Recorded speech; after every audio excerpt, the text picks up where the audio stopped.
औज़ुबिल्लाहिमिनश्शैतानिर्रजीम बिस्मिल्लाहिर्रहमानिर्रहीम। अस्सलाम वालेकुम व्यूअर्स। आज के दौर में इंग्लिश की अहमियत से कौन वाक़िफ़ नहीं। हमारे यहाँ इंग्लिश को कंपलसरी सब्जेक्ट के तौर पर पढ़ाया जाता है, मगर इसको बहुत ही मुश्किल सब्जेक्ट समझा जाता है और इसमें सबसे मुश्किल चीज़ टेंसेस को ही जाना जाता है। मगर हमने आपके लिए नहायत ही आसान तरीके से टेंस तैयार किए हैं।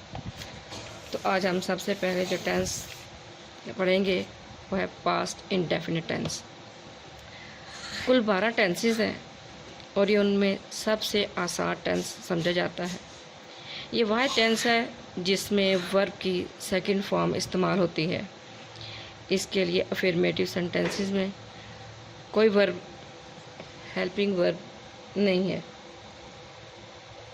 तमाम सब्जेक्ट यानी he, she, it, I, we, they, you,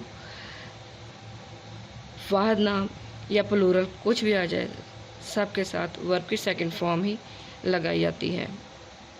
Urdu में पहचान करने के लिए कि जाने कैसे कि कौन सा ये टेंस है, तो उर्दू का फ़िक्र है कि आखिर में अलिफ, हमज़ा छोटी है ई, हमज़ा बड़ी ये ए या बड़ी ये, छोटी ई, यहीं, ता था, ती थी, ते थे, ती थी वगैरह आता है। तो जिनमें सेंटेंस के आखिर में ये अल्फाज आएंगे तो हम पहचान जाएंगे ये पास्ट इंडेफिनिट टेंस के फ़िक्रात हैं। तो उर्दू से इंग्लिश में ट्रांसलेट करते वक्त जो तरतीब होगी, सबसे पहले सब्जेक्ट लगाएंगे, उसके बाद वर्ब की सेकंड फॉर्म होगी, फिर ऑब्जेक्ट। एग्जांपल्स हैं इसकी।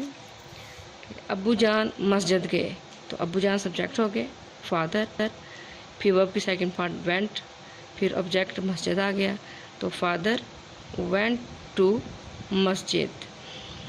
हम परिंदे देखते थे, अब इसके आखिर में थे आ गया। तो देख लें तो वी सा बर्ड, सा सेकंड फॉर्म है, सी की सेकंड फॉर्म है सा। We saw birds.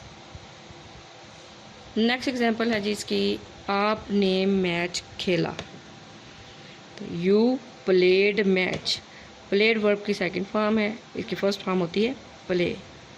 तो ये हमारे अफर्मेटिव सेंटेंसेस थे पास्ट इंडेफिनिट टेंस के। उम्मीद है आपको समझ आ गई होगी। दुआओं में याद रखिएगा। अल्लाह हाफिज़।